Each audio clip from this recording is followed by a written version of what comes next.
مشہور شاعر سید سلیمان گیلانی دامت برکاتہ العالیہ، آپ کے بہت سارے کلام سنے ہوں گے.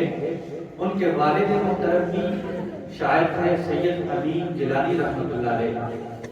1953 کی تحریک میں یہ بھی شامل تھے. اپنا واقعہ بیان کرتے ہیں کہ بہت سارے قیدیوں کے ساتھ میں بھی قید ہو گیا.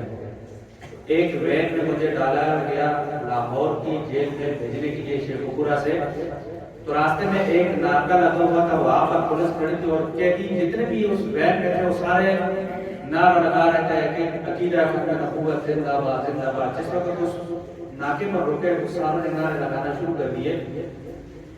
تو ایک ملٹری آفیسر نے وہ دروازہ کھولا، اندر دیکھا سارے نعرے لگا رہے ہیں. اس نے کہا کہ آپ نے یہ نعرے لگائے ہیں لیکن آپ کو معلوم ہے اس نعرے لگانے کا بدلہ کیا ہے؟ آپ کے سینے پر گولی مار دی جائے گی. سارے خاموش ہو گئے.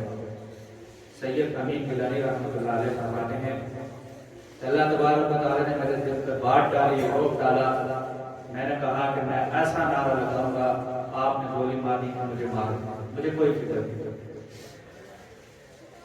میں نے نعرہ لگایا کالی کندی والا، تو سارے نے کہا زندہ باد زندہ باد. وہ جو آفیسر تھا اس نے دروازہ بند کیا اور کہا جس کے لیے آپ نعرہ لگا رہے ہو واقعی وہ زندہ باد ہے. دروازہ بند کر کے